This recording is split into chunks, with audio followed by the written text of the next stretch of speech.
আসসালামু আলাইকুম viewers, welcome to mother cooking channel. আজকে আমি আপনাদেরকে রান্না করে দেখাবো কচুরমুখী ফ্রাই। আর এই কচুরমুখী ফ্রাই খেতে কিন্তু ভীষণ মজার হয়। আপনারা এই কচুরমুখী ফ্রাইটা দিয়ে ভাত, পরোটা, রুটি যে কোনো কিছুই খেতে পারেন, অথবা কচুরমুখী ফ্রাইটা খালিও খেতে পারেন। তবে রুটি দিয়ে এই কচুরমুখী ফ্রাইটা খেতে কিন্তু দারুণ লাগে। চলুন তাহলে রেসিপিটা দেখে নেওয়া যাক। প্রথমে আমি চুলার উপর একটি কড়াই বসিয়ে দিচ্ছি, তারপর চুলাটি অন করে চুলার আঁচ মিডিয়ামে রাখবো।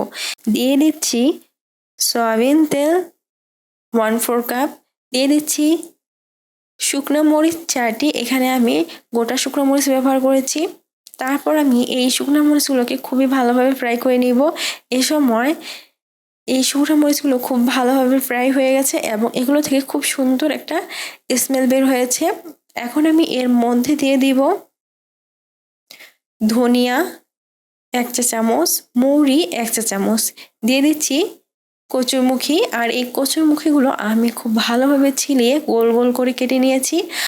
আর এই কচুরমুখীর ভাজি করতে হলে অবশ্যই কচুরমুখীগুলো গোল গোল করে কাটার পর এগুলোকে প্রায় 5 থেকে 6 বার খুবই ভালোভাবে ধুয়ে নিতে হবে। এতে করে কিন্তু কচুরমুখীর যে পিছলা ভাব থাকে সেটা কিন্তু চলে যাবে এবং খুব ভালোভাবে ফ্রাই হবে। নতুবা এটা কিন্তু কড়াইয়ের সাথে দাগ লেগে যাবে এবং খুব ভালোভাবে কিন্তু ফ্রাই হবে না। তাই এই সাবধানতা অবলম্বন করে আপনাকে এই কচুরমুখীটা ফ্রাই করে নিতে হবে। এখন আমি এই কচুরমুখীগুলোকে ভালোভাবে নাড়িয়ে দিচ্ছি। তারপর দিয়ে দিব হলুদের গুঁড়া 1 চা চামচ, লবণ পরিমাণ মতো, পেঁয়াজ 1/2 কাপ। আর এই পেঁয়াজগুলোকে আমি এভাবে বড় বড় করে কেটে নিয়েছি। দিয়ে দিচ্ছি রসুনের কোয়া 2 টেবিল চামচ। তারপর আমি এই সব উপকরণসমূহকে খুবই ভালোভাবে কষিয়ে দিব। আমি বেশ কিছুক্ষণ সময় এভাবে নাড়িয়ে নাড়িয়ে এই তরকারিটিকে রান্না করব। আর যেহেতু আমি এই তরকারিটাতে কোনো প্রকারের পানি ব্যবহার করব না, তাই আমি এই কড়াইয়ের মধ্যে ঢাকনা লাগিয়ে দিচ্ছি। আর বেশ কিছুক্ষণ সময় পর পর ঢাকনা খুলে এই তরকারিটাকে খুবই ভালোভাবে নাড়িয়ে দিব, যাতে কোনোভাবে কড়াইয়ের তলানিতে দাগ লেগে না যায়।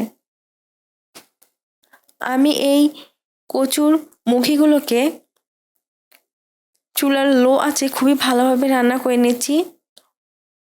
আমি এভাবে প্রায় 15 থেকে 16 মিনিটের মতো সময় এই কচুর মুখিগুলোকে খুব ভালোভাবে রান্না করে নিয়েছি। এই সময় কিন্তু কচুর মুখিগুলো প্রায় 95% মতো ফ্রাই হয়ে গেছে।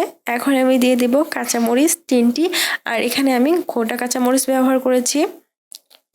আপনারা চাইলে কাঁচামরিচগুলো কেটেও দিতে পারেন।